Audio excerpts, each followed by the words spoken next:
Assalamualaikum. Welcome to another edition of the Practical Way. अच्छा, today we're continuing on with the question number 2 of electricity. आज जो है वो हम capacitor को थोड़ा और डिटेल में देख रहे होंगे. The main experiment is around capacitors और वही रिलेशनशिप जैसे हम प्रूव करते हैं वही सब कुछ करना होगा. ठीक है, let's go over the apparatus जल्दी से. एक लैब बेंच पावर सप्लाई दी हुई है जो 10 वोल्ट पे फिक्स रहेगी, आप इसको नहीं चेंज कर सकते हो. So it's going to remain as is, you will not be able to change this. ठीक है, उसके बाद आपको जो है वो एक एलईडी और एक रेजिस्टर सीरीज में सोल्डर करके दिया हुआ है. ठीक है, that's been given to you. एक स्विच दिया हुआ है आपको. देन आपको 5 कनेक्टिंग लीड्स दीनी है, दैट्स बीन गिवन. एक स्टॉप वॉच है, digital stop watch. Then you got 2 capacitors. So electrolytic capacitors हैं, इनकी पोलैरिटी होती है उसको मेक श्योर करेंगे, वो मैं आपको बताऊंगा. And you also have a 30 centimetre 30 centimetre ruler. ठीक है, that's it for the batters. इतनी कोई कॉम्प्लेक्स एक्सपेरिमेंट नहीं है. You just need to be keeping an eye out for all of the errors and the improvements, and that's mainly the thing that will bother you. इसके अलावा I don't think इसके अलावा कुछ और bother करेगा. अच्छा, थोड़ा सा before we start I want to talk about these electrolytic capacitors. ठीक है, तो इनकी शक्ल कुछ ऐसी है. कैपेसिटर क्या करता है? कैपेसिटर बेसिकली क्या कहते हैं, इट कैन स्टोर एनर्जी, मतलब ये इलेक्ट्रिक पोटेंशियल एनर्जी स्टोर कर सकता है. ठीक है, अच्छा, अब ये तो आपने डिटेल में A2 में पढ़ना है, बट अभी आपके पास प्रैक्टिकल्स हैं. तो बेसिकली होगा कि आराम से चार्ज होता है और आराम से डिस्चार्ज होता है, मतलब it can be act as a temporary battery, बहुत ही छोटी सी टेम्पोररी बैटरी की तरह ये एक्ट कर सकता है. अच्छा, दूसरी जो बात होती है बड़ी इंपॉर्टेंट इसमें, अब इसमें तो एग्जामिनर बोले बच्चों को जो है वो मार्क करके देना है, लेकिन मैं बच्चों को सिखाना चाहता हूँ भाई. ठीक है, तो क्या सिखाना है मुझे इसमें, मैं थोड़ा सा अगर इसको फोकस में ले आऊं तो I hope you can see कि इस इलेक्ट्रोलाइटिक कैपेसिटर की इस साइड पे ये देखो नजर आ रहा है नेगेटिव नेगेटिव नेगेटिव. ये दिखा रहा है कि भाई ये वाली जो टांग है ना तुम्हारी, ये नेगेटिव है, इसकी पोलैरिटी होती है, तुम इधर इसको नेगेटिव में कनेक्ट करोगे. और ये वाली टांग जो है, जो तुम्हारी जो लंबी है, वो तुम्हारी पॉजिटिव है. हर इलेक्ट्रोलाइटिक कैपेसिटर में आपको ऐसा मिलेगा. देखो इसकी नेगेटिव लिखी हुई है, ये वाली होगी. तो ये बच्चों को बताने की जरूरत नहीं है, हर कैपेसिटर में होता है. आप इतने समझदार होने चाहिए हो कि भाई आपको ये चीज पढ़ के देख के समझ में आ जानी चाहिए. ठीक है, तो this is an electrolytic capacitor. अच्छा, next up we need to measure the diameter and the length L of the electrolytic capacitor. बहुत ही स्टैंडर्ड चीज है, आई डोंट थिंक मुझे इसमें ज्यादा ख्वारी करने की जरूरत है, आपको कुछ समझाने की जरूरत है. ठीक है, कैपेसिटर में ग्रूव्स भी दी हुई होती है, तो आप उसके अलॉन्ग जो है वो लाइन अप करो अपना. ये आपने लाइन अप किया और आपने ऊपर से अपनी रीडिंग ले ली, जो भी वो आ रही है. अब ये पता नहीं क्या आ रही है, कैमरा में देखना अजाब है, लेकिन मेरे ख्याल से 1.4 आ रही है या तो 1.3 आ रही है. ठीक है, अगर आपको नजर आ रही है तो आप बता देना, लेकिन मैं इसको थोड़ी देर में खुद देख लूंगा सही तरीके से. ठीक है, मेरे ख्याल से 1.4 है ये. ठीक है, दैट्स 1.4. और बाकी ये है आपके पास कि आपने इसकी लेंथ मेजर करनी है. सो आप इसकी लेंथ मेजर कर लो पैरेलक्स एरर अवॉइड करते हुए. ये मैंने इसको यहाँ पे अलाइन किया. और क्या आ रही है भाई, ये 2.5 से हल्का सा नहीं, 2.5 ही है बस, 2.5 है ये. ठीक है, सो इस तरीके से लेंथ जो है वो 2.5 और डायमीटर जो है वो इसका 1.4. वो आवाज आ रही है 1.4 ही होगा. ठीक है, इसी तरह करके जो है वो आप जो है वो दूसरे वाले का भी डायमीटर और लेंथ मेजर कर लोगे, दोनों की साथ ही कर लो व्हेन यू राइट इट. ठीक है, तो करके और ये लिख लेना अपने पास. अच्छा, just also an added part, भाई किसी के दिमाग से बात निकले ना, मैं बहुत दफा पहले भी बता चुका हूँ, लेकिन फिर दोबारा से बता रहा हूँ. डायमीटर एक मेजर करने से ज्यादा अच्छा क्या है, 2 डायमीटर यूं भी और यूं भी मेजर कर लो, और ये भी जो है वो इस तरीके से यूं और यूं मेजर कर लो, और फिर अपने एक पेपर में दिखा दो कि भाई मैंने एवरेज किया हुआ है. ठीक है, फ्रेम में बिल्कुल भी नहीं था, बट मेजर 2 डायमीटर्स, तो ये 2 डायमीटर हो गए, ये कर लो. और इस तरीके से भी length along a lot of points जो है वो मेजर कर लो, कि एक अच्छी मिल जाएगी. मैं मेजरमेंट करके फिर आपको मैं दिखा दूंगा मेरी जो भी मेजरमेंट्स आई. अच्छा जी, सो मैंने अपने दोनों कैपेसिटर्स के डायमीटर और लेंथ पहले से ही मेजर कर लिए थे. ठीक है, सो डायमीटर हमारा क्या था, 1.4 सेंटीमीटर फॉर दिस वन. ठीक है, इन्होंने हमें मीटर रूल दिया हुआ था फॉर दैट, और मैंने उसका बोला था कि भाई उसके अंदर आपको जो है वो like it would have been a lot better if they had given you a micrometer screw gauge for this. ठीक है जी, that would have been a lot better. तो 1.4 सेंटीमीटर ये आया था. अच्छा, मैं एक और चीज यहाँ पे करके भी लिख लूँ, जस्ट सो दैट जो है वो मेरे यहाँ पे मार्क्स ना कटे. मैंने एक दफा वैल्यू नहीं, मैंने 2 दफा ली थी वैल्यूज. ठीक है, मैंने को बताया भी था. सो 1.4 सेंटीमीटर एक आया था, और D2 भी मेरा क्या आया था, 1.4 सेंटीमीटर आया था. इसको एवरेज करने की जरूरत नहीं है, 1.4 सेंटीमीटर ही आएगा. लेंथ मेरी L1 आई थी 2.5, ठीक है जी। और L2 आई थी मेरे पास 2.6 सेंटीमीटर्स, ठीक है जी। इसको एवरेज कर लोगे तो 2.55 आएगा, विच अगेन वंस अगेन तो टू सिग्निफिकेंट फिगर्स क्या हो जाएगा, 2.6 सेंटीमीटर हो जाएगा। फिर कह रहे हैं calculate the volume we of the component, volume we कैसे निकलेगा, पाई देन इनटू डी स्क्वायर। अच्छा डी स्क्वायर क्या है, 1.4 का स्क्वायर, लेंथ क्या है 2.6 है, और डिवाइडेड बाय 4 है। Obviously centimetre square into centimetre, centimetre cube बन जाएगा, जो मतलब ना समझ में भी आ रहा होगा, इतनी कोई मुश्किल की बात नहीं लग रही होगी भाई, वॉल्यूम का यूनिट सेंटीमीटर क्यूब ही होना चाहिए जब आप इससे कर रहे हो। So pi into 1.4 square into 2.6 divide by 4, I am getting a value of 4.00 cm cube, ठीक है। अच्छा टू सिग्निफिकेंट नहीं है तो मैं इसको टू सिग्निफिकेंट ही लिख रहा हूँ, बस 4.0 cm क्यूब लिख रहा हूँ। और क्या लिखा हुआ है, justify the number of significant figures you have given your value for v, so I calculated v as two significant, I calculated v accurately, I calculated v to two significant figures as both my values of d and l used to calculate v were क्या कहते हैं, to significant figures, ठीक है। So that's that, simple straight forward. अच्छा मैं दूसरे वाले capacitor की भी साथ में ही कर रहा हूँ वर्किंग, बिकॉज वो भी मैंने साथ में ले लिए थे, तो हम बाद में कोई फायदा नहीं है। अच्छी बात यही रहेगी कि आप पहले से पेपर पढ़ लिया करो भाई पूरा, उसमें करना क्या है, ताकि आपको पता हो, ठीक है, and you are not lost at any point. D1 इधर क्या था, इधर मेरा D1 था 1.0 सेंटीमीटर, और D2 वो भी 1.0 सेंटीमीटर ही आया था। L1 क्या आया था 1.7 सेंटीमीटर्स, और L2 जो है वो भी 1.7 सेंटीमीटर्स आया था। सो 1.0 प्लस 1.0 डिवाइड बाय 2 1.0 सेंटीमीटर्स ही आएगा, ठीक है। और 1.7 प्लस 1.7 डिवाइड बाय 2 1.7 सेंटीमीटर्स ही आएगा। ये रीडिंग आपके पास 1 आई होगी, ठीक है। मैं इसको जबरदस्ती 1.0 तक लिख रहा हूँ, बिकॉज मीटर रूल आपको या फिर जो भी आपका स्केल था वगैरह वो नियरेस्ट मिलीमीटर तक बताता है, तो नियरेस्ट मिलीमीटर तक आपने लिखना है, ठीक है। वॉल्यूम इसका क्या हो जाएगा, सो वॉल्यूम हम निकाल लेते हैं, पाई इंटू डी स्क्वायर था ना, सो 1 का स्क्वायर और फिर 1.7 divided by 4, so it's basically pi into 1.7 divide by 4 which is 1.335, ठीक है। तो मैं इसको 1.335 लिख रहा हूँ इसको, लेकिन मैं सिर्फ टू सिग्निफिकेंट फिगर्स तक ही दूंगा, सो 1.3 सेंटीमीटर क्यूब हो गया ये, सही है। और ये अब हम चलते हैं वापस उस पे। अच्छा भाई let's start making the circuit, ठीक है। अच्छा पावर सप्लाई 10 वोल्ट पे फिक्स है, तो मैं इसको ऑन करूंगा, आपको नजर आ रहा होगा 10 वोल्ट पे हमने इसको फिक्स रखा हुआ है, इसको आपको चेंज नहीं करना, इससे छेड़खानी आप कुछ नहीं करोगे, ठीक है। बाकी आपने अपना पूरा सर्किट कनेक्ट करना है। अच्छा सबसे पहले अपना बड़ा वाला आपने कैपेसिटर लेना है, और उसकी जो पॉजिटिव वाली लेग है वो एलईडी के साथ, ये एलईडी के साथ यहाँ पे कनेक्ट कर देनी है, ठीक है। You have to connect it like this. तो मैं जो हूँ वो एक वायर ले रहा हूँ इधर, ठीक है, और उसको यहाँ पे रैप अराउंड कर रहा हूँ, अच्छे से करूंगा रैप अराउंड, ताकि एक अच्छी सी कनेक्शन बने। और ये वायर लेके जाके मैं एलईडी पे भी रैप अराउंड कर दूंगा, ठीक है। आपको हो सकता है ऐसी बेकार तारें ना मिले, अच्छी बात है, मैं तो दुआ करूंगा ना मिले, अच्छी अच्छी तारें मिले, एलिगेटर क्लिप ही मिलना है अल्लाह करे, या फिर जो है वो कनेक्टिंग लीड्स मिलना है, तो उससे और भी काम आसान हो जाता है। लेकिन जो भी मिले वो सबसे जाता है काम, ठीक है, करने वाले बनोगे तो सब कुछ हो जाता है। अच्छा फिर जो है वो कैपेसिटर के नेगेटिव टर्मिनल से बता दिया मैंने पहले ही, नेगेटिव टर्मिनल कहाँ है, ठीक है, वो उस पर लिखा हुआ है, ये लिखा हुआ है नेगेटिव टर्मिनल। ये आपने इसके ऊपर जो है वो अपनी दूसरी तार लपेटी, और ये वाली तार जो है वो रजिस्टर के साथ जाके कनेक्ट हो जाएगी। तो बाबा चलो किधर, ये आ गई हमारे पास नेगेटिव वाली तार, ठीक है।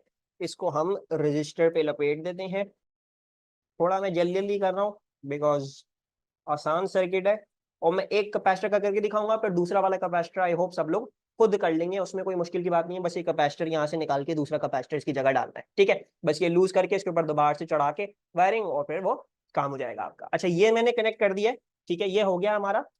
अब ये जो पावर सप्लाई का नेगेटिव वाला टर्मिनल है, सॉरी नेगेटिव नहीं, पॉजिटिव वाला जो टर्मिनल है, वो आप कैपेसिटर के पॉजिटिव में कनेक्ट कर दोगे, ठीक है। पॉजिटिव वाला कौन सा है, अगर नेगेटिव ये है तो पॉजिटिव वाला यही होगा, है ना। सिंपल स्ट्रेट फॉरवर्ड बात हो गई, गलत नहीं कनेक्ट करके आना, कैपेसिटर फट जाता है, ठीक है। फिर जो है वो सारे बच्चे हंसेंगे तो अच्छा नहीं लगेगा।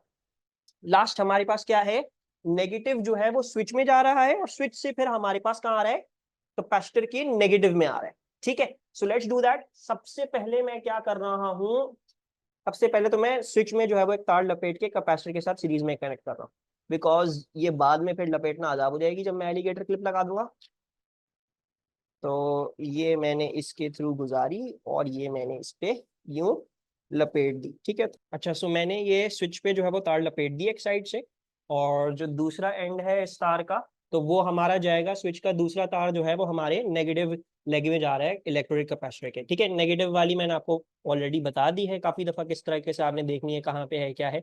सो वो मैं उसके ऊपर इस तरीके से रैप अराउंड कर देता हूँ। ठीक है, पता नहीं इतना मसला क्यों होगा इसमें रैप अराउंड करने में, लेकिन एक फर्म कनेक्शन बना के ये हमने रैप अराउंड कर दी, और बाकी जो हमारी नेगेटिव है पावर सप्लाई की, ठीक है, वो स्विच में डायरेक्ट चली जाएगी। ठीक है, तो मैं इसको जो हूँ वो ऐसे यहाँ पे कनेक्ट कर रहा हूँ। सही है। अच्छा, उन्होंने बोला हुआ है switch on the power supply, switch on the power supply. LED जल तो नहीं रही है, एलईडी जल रही है, क्यों जल रही है भाई, तो अभी नहीं जलनी चाहिए थी, वो गलती से स्विच खोला वाला। अच्छा सो ये हमने कनेक्ट कर दिया है, 9.9 हमारा वोल्टेज सेट है। Close the switch S and watch the LED light up. Open switch S and watch the LED gradually go out. Take measurements to find time T between opening the switch S and the LED going out. अच्छा so अब हमने क्या करना है, अच्छा एक चीज मैं जो हूँ वो एक चीज मैं आपको पहले बताता चलूं, एलईडी को ना हमेशा हेड ऑन देखा करो। ठीक है, ऐसे नहीं देखना इसको कि यूं देख रहे हो, तो इस तरीके से ना पता नहीं चलेगा सही तरीके से कि कब आउट हो गई है। तो आपने हेड ऑन देखना है। ठीक है, it will always be easier like that, और आपको सही तरीके से डिटरमाइन करने में आसानी होगी। तो ये ऑफ हो गई है तकरीबन, अब ऑफ हो गई है पूरी। ठीक है, बाकी हमें इसको टाइम भी करना है साथ साथ, सो लेट्स डू दैट। अच्छा ये मैंने स्विच ऑन कर दी है, मैं जो हूँ वो स्विच ऑफ करके फिर अपना टाइम स्टार्ट कर दूंगा, एंड देन जो है वो आई डू दैट। मेरे ख्याल से ये चार्ज अप तो नहीं हो रही है, फौरी नहीं चार्ज अप हो रही है। सो 3, 2, 1 गो। सो ये मैंने स्टार्ट कर दिया है, and let's see when this goes out, and अब हो गई है आउट। तो 6.65 पहला time. I am going to take multiple measurements ताकि जो हमारे पास एक अच्छी वैल्यू आ जाए। So switch this on. ठीक है, 6.65 हमने नोट डाउन कर लिया है। लेट्स जो है वो close the switch. So 3, 2, 1 go. So I think now मैंने थोड़ा सा लेट कर दिया, okay let me do this again. So ये हम ऑन कर देते हैं, देन 3, 2, 1 गो। Let's see. अच्छा जी, ये हो गया, अब ऑफ हो गई 5.87। सो मैंने दोबारा से खोल दिया, रीसेट करते हैं, and then let's switch this off again. So 3, 2, 1 go. I think now 6.72। I am going to take one more time because वो 5.83 वाला कुछ गलत लग रहा था, तो एक और लेते हैं, अगर हमारे करीब करीब वही 3 टाइम आ गया तो हम उसी को यूज कर लेंगे। Switch off the switch again, और फिर 1, 2, 3, 4। ओके 4 नहीं करना था, ऑन करनी थी। सो ये हो गया ऑफ 6.37। ठीक है, सो हमने अपने सारे टाइम्स ले लिए जो जो हमें लग रहे थे। अच्छा then we took measurements for the time. So मेरा टाइम T1 क्या आया था, 6.65 आया था। ठीक है, सेकेंड्स। फिर टाइम T2 मेरा थोड़ा सा ऑफ आया था, तो मैंने उसको स्क्रैप कर दिया। मैं जो मैंने उसके आगे लिया था मैं उसको 6.72 सेकंड्स वाले ले रहा हूँ, और टाइम T3 जो था मैंने जो लिया था वो 6.37 सेकंड्स लिया था। एक और लिया था मैंने टाइम जो आया था 5.87, लेकिन वो क्योंकि इन सब वैल्यू से दूर दूर लग रहा है तो मैंने इसलिए उसको स्क्रैप ऑफ कर दिया। ठीक है, I am not using that. तो और मैं इसकी टी एवरेज निकाल लेता हूँ जो भी आ रहा है ये। So 6.65 plus 6.72 plus 6.37 divided by 3, and you will get your value. So 6.65 plus 6.72 plus 6.37 divided by 3, that is 6.58. ठीक है, 6.58 सेकेंड हमारे पास ये आ रहा है। 3 सिग्निफिकेंट ये वैल्यूज है तो मैं इसको भी 3 सिग्निफिकेंट लेता हूँ, 6.58 सेकेंड लिख लेता हूँ। अच्छा यहाँ पे लिखा हुआ है estimate percentage uncertainty in your value of T. What I am going to do, because मेरे पास एक रेंज है तो मैं half the smallest range, half the range जो है वो मैं अपनी एब्सोल्यूट अनसर्टेनिटी ले लूंगा। ठीक है, सो मेरी हाफ रेंज क्या आ रही है वो निकाल लेते हैं पहले तो हाफ रेंज कैसे निकलेगी, highest value minus the lowest value divided by obviously 2। ठीक है, ये आ गई रेंज, उसको डिवाइड बाय 2 कर दोगे तो आपके पास आ जाएगा। सो 6.72 minus 6.37 divide by 2, that is 0.175। अच्छा, मेरे पास ये आ रहा है 0.175 सेकेंड्स। अच्छा, अब मुझे जो ये लग रहा है ये तो बहुत कम आ गया है, ठीक है। This has come out to be very very small. 0.175 seconds जो है वो इज वेरी वेरी स्मॉल, ठीक है। ऐसा नहीं हो सकता, बिकॉज हमें पता है कि हमारा जो ह्यूमन रिएक्शन टाइम होता है, जो हमारा ह्यूमन रिएक्शन होता है, if I remember correctly, it is from 0.2 to 0.5 seconds, ठीक है। 0.2 टू 0.5 सेकेंड्स तो आपका ह्यूमन रिएक्शन टाइम होता है, ठीक है। तो ये तो कम ही आ रहा है, ठीक है। इससे अच्छा तो मैं अपना ह्यूमन रिएक्शन टाइम का ले लूँ। बाकी हमारी स्टॉप वॉच में और दो तीन मतलब और भी अनसर्टेनिटी होगी, और ही मसले हल होंगे। दूसरा ये भी था कि हमें एलईडी जब बुझ रही है एग्जैक्टली नहीं दिख रहा था, सो मैं जो हूँ वो हल्का सा ओवर एस्टिमेट कर लूंगा भाई इसमें, ठीक है। ओवर एस्टिमेट में क्या कर रहा हूँ, ओवर एस्टिमेट में ये कर रहा हूँ कि भाई एक तो ह्यूमन रिएक्शन टाइम 0.2 टू 0.5 है। एक प्रॉब्लम क्या थी, हमें दिख नहीं रहा था बिल्कुल भी इसी तरह के वो जब फेड आउट हो रही है, ठीक है। और ह्यूमन रिएक्शन टाइम को साथ में और करके मेरे ख्याल से आई विल बी टेकिंग, अगर मैं बोलता हूँ यार 0.5 सेकेंड्स में अपनी अनसर्टेनिटी ले लूँ, 0.5 से भी हल्का सा ओवर एस्टिमेट कर लेते हैं, 1 सेकेंड ले लेते हैं, ठीक है। क्योंकि बिल्कुल सही तरीके से, वैसे मुझे 1 सेकेंड वो ज्यादा लग रहा है। Let's take it as 0.5 seconds, ठीक है। Because we could not exactly see कि कब वो बुझ रही है, ठीक है। एंड क्या कहते हैं, ह्यूमन रिएक्शन टाइम भी था हमारे पास उसमें, right. So we going to take that as, तो हम 0.5 ले लेते हैं। 0.5 डिवाइडेड बाय, ठीक है। और ये इसका मैं फिर कोई काम नहीं रहा, मैं हाफ रेंज हटा देता हूँ, या बल्कि रहने देता हूँ आप लोगों के लिए, ठीक है। तो ये सिर्फ आप लोगों के देखने के लिए, हम करके नहीं आएंगे। जब हम पता है ये छोटी है तो फिर हम इसको फालतू में नहीं लिख के आएंगे, ठीक है। I am taking the 0.5 and this is 6.58, so 0.5 divide by 6.58 and then into 100। तो ये क्या आ रहा है, 0.5 divide by 6.58 into 100, that is 7.5987। So let's take it to, let's just take it as this 7.6% ले लेते हैं, ठीक है। या 7 पॉइंट, हाँ 7.60 लिख सकते हैं, बस 7.6% चाहिए। 7.6% मेरी परसेंटेज अनसर्टेनिटी आ रही है। अच्छा, नेक्स्ट उन्होंने कहा है कि भाई दूसरा कैपेसिटर लगा के भी कर दो। अब मैंने कहा था कि मैं आप लोगों को खुद ही कर लोगे, लेकिन मैं करके दिखा देता हूँ, छोटी सी देर नहीं लग रही है इसमें। So let's do that together. अच्छा, उसी तरह कनेक्शन करनी है, कुछ भी नहीं करना, बस इसको हटाना है और इसको अंदर हमें यहाँ पे लगा देना। सो मैं क्या कर रहा हूँ, जो मैंने कनेक्शन यहाँ पे बनाई है, मैं पहले तो पावर सप्लाई ऑफ कर दो, ठीक है। और ये जो भी मैंने कनेक्शन बनाई है वो मैं यहाँ से हटा के पहले तो मैं नेगेटिव वाली लेग पे ये दोनों रैप अराउंड कर दूं। जो भी है मैं ज्यादा नहीं सोच रहा, क्योंकि नेगेटिव पे इधर लगी है तो मैं उसको भी इधर नेगेटिव पे ही लगा दूँ। इन दोनों को सबसे पहले साथ में घुमा देते हैं, ठीक है। और फिर एक ही दफा में राउंड ऑफ कर देंगे। सो पुश द वायर्स टुगेदर। ये दोनों इस तरीके से आराम से जो है वो साथ मिल जाती हैं। और नेगेटिव वाली टर्मिनल पे मैं जो हूँ वो ये लगा दूँ, ठीक है। ये मैंने कर दिया रैप अराउंड। चाहो तो इसका हुक बना लो ताकि वायर जो है वो स्लिप आउट होके ना निकले। सो हुक बनाने का मतलब कहते हैं थोड़ा सा बेंड कर दोगे ना उसको तो यहाँ पे फंस जाएगी। एंड देन फाइनली जो है वो यहाँ से भी हटाना है। तो लेट्स रिमूव दिस, ठीक है। ये वाली लेते हैं, पॉजिटिव इसका यहाँ लगाते हैं। एंड जो है, आई डोंट नो, 0.5 वॉट्स का रजिस्टर क्यों चूज कराया। You might be seeing register थोड़ा सा बड़ा है then normal. I don't know, इस एक्सपेरिमेंट जरूरत नहीं थी, फालतू में जो है वो दे हैव चोजन दिस। खैर बहरहाल, ठीक है। So let's just do this. मैं ऑन कर रहा हूँ, let's see if it's working as the way it's suppose to be. Off करूंगा तो या इट इज, ठीक है। तो इसको ऑन कर लेते हैं and then let's take the other times as well.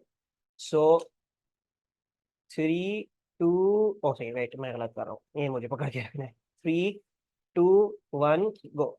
And let's सी, ये ऑफ हो गई। 2.38, wow that was really fast. 2.38 पहला टाइम है। विल रिपीट इट स्टिल, ठीक है। हम इसको रिपीट कर लेते हैं, रीसेट करते हैं। 3 2 1 गो। एंड लेट्स सी ऑफ 2.78, या आई थिंक यही टाइम। एक और लेते हैं और बस फिर इसको रिवाइंड अप करते हैं एक्सपेरिमेंट को। सो 3 2 1 go and let's C. Okay, ये तो देखने को भी नहीं मिला, वेट भाई, I think that's about better. So 3 2 1 go and 2.28, let's repeat this one time. मैं इसको अलग से रिपीट कर रहा हूँ बिकॉज मुझे थोड़ा सा इशू हो रहा है। I just do it because कैमरे में ना थोड़ा सा दिखना मुश्किल हो जाता है। तो I just repeat it myself. मैं थर्ड टाइम ले लेता हूँ जो भी आ रहा है, and then I will show you how to solve the rest of the question on digital screen. अच्छा, उसके बाद हमने अपना टाइम टी ये वाला भी वर्कआउट किया था। ये क्या था हमारा टाइम टी? ये आ रहा था 2.38 सेकेंड्स आया है। ये आया है हमारे पास 2.78 सेकेंड्स, और टाइम t3 जो था वो मेरे पास आया था 2.87 सेकेंड्स। ठीक है, we can work out the T average, that is 2.38 plus 2.78 plus 2.87 divide by 3, that is 2.67, या बल्कि 2.68। 2.68 सेकेंड्स जो है वो मेरे पास, मेरा यहाँ पे टी एवरेज आ रहा है इसका। सही है। अच्छा, it is suggested that relationship is blah blah blah, you need to calculate two values of k। तो भाई k1 निकाल लेते हैं। k1 कैसे आएगा? k1 आ जाएगा t1 डिवाइड बाय v1 से, और k2 कैसे आ जाएगा? k2 आ जाएगा t2 डिवाइड बाय v2 से। t1 क्या है? Let's see, t1 was 6.58 seconds, right? So 6.58 divided by v1। v1 क्या था? ये रहा v1, right? v1 was 4.0, so 6.58 divided by 4। अच्छा, 6.58 सेकेंड्स, और ये सेंटीमीटर क्यूब है। सिमिलरली इधर t2 क्या आया है? t2 आया है 2.68 डिवाइडेड बाय, और हमारा वॉल्यूम क्या आया है इधर? इधर हमारा वॉल्यूम आया 1.3 centimetre cube. That is a huge difference between their volumes. ठीक है, और अब जो है वो हमने केस निकाल लेते हैं। सो k1 क्या आ रहा है? k1 हमारे पास आ रहा है 6.58 डिवाइड बाय 4, दैट इज 1.65। ठीक है, और k2 हमारे पास क्या आ रहा है? 2.68 डिवाइड बाय 1.3। वैसे तो असूलन जो है वो टू सिग्निफिकेंट में देना चाहिए, right? Let's just give it to two significant. So मैं इसको टू सिग्निफिकेंट दे रहा हूँ, बस 1.7 लिख लेते हैं इसको, बिकॉज 3 सिग्निफिकेंट और ये 4.0 था, 2 सिग्निफिकेंट था। ठीक है, तो 1.7 लिख लिया मैंने इसको, सेकंड पर सेंटीमीटर क्यूब। और k2 क्या हो जाएगा? k2 हो जाएगा, ये भी बस 2 सिग्निफिकेंट दे देते हैं, 2.1 सेकंड पर centimetre cube. So let's write this down, 1.7 second पर सेंटीमीटर क्यूब और 2.1 सेकंड पर centimetre cube. Then they are asking you explain whether your results in F1 support the suggested relationship. So let's see percentage difference in K। ये क्या आ रहा है? तो percentage difference in K कैसे निकलता है? 2.1 minus 1.7, so 2.1 minus 1.7 divide bye इन दोनों का एवरेज, मेरे ख्याल से 1.9 आ जाएगा, या 1.9 आ रहा है, और फिर इंटू 100 हम कर लेंगे तो हमारे परसेंटेज डिफरेंस आ जाएगा। So 2.1 minus 1.7 divide by 1.9 and then into 100, that is 21% मेरे पास परसेंटेज डिफरेंस आ रहा है in my calculated value of K. ठीक है, अब हमने जो हमारी एस्टिमेटेड परसेंटेज अनसर्टेनिटी है वो उन्होंने हमसे यहाँ पे टाइम निकलवाया 7.6। इसको मैं ओवर एस्टिमेट कर लूंगा, कहां तक पहुंच जाएगी ये 10% तक पहुंच जाएगी। ठीक है, अगर आप बहुत से बहुत भी ओवर एस्टिमेट करते हो इसको, आप 20% लेके चल जाओगे, इससे ज्यादा लेके जाओगे। और वो 20% क्यों आएगा? बिकॉज यहाँ पे आपके पास जो अनसर्टेनिटी आएगी आपकी सेंटीमीटर में वो 0.1 आएगी, राइट? 0.1 या थोड़ा सा ओवर एस्टिमेट कर लोगे 0.2 तक ले जाओगे। ठीक है, तो इधर भी अनसर्टेनिटी बन रही है, इधर वॉल्यूम की वजह से भी अनसर्टेनिटी आ रही है इधर, right? So you can even estimate over estimate this as 20% कर सकते हो। ठीक है, और मैं 20% तक ही लेके जा रहा हूँ क्योंकि 7.6% तो ये आ चुका है। अगर हम वॉल्यूम की फॉर एग्जाम्पल निकालने की कोशिश करते हैं परसेंटेज अनसर्टेनिटी, तो वॉल्यूम की परसेंटेज अनसर्टेनिटी कैसे आएगी? So delta V upon V into 100, यानी वॉल्यूम की परसेंटेज अनसर्टेनिटी कैसे निकलेगी? उसमें डी स्क्वायर जा रहा है, यानी 2 times delta D upon D and then into 100। ये मैं ऐसे ही करके दिखा रहा हूँ, आपको करने की जरूरत नहीं है। ठीक है, you don't need to prove what you are doing. और लेंथ जो है वो आपके पास delta L upon L into 100 हो जाएगा, राइट? बिकॉज वो एक ही दफा आ रहा है। अब ये देखो, 2 times delta D upon D, delta D क्या है?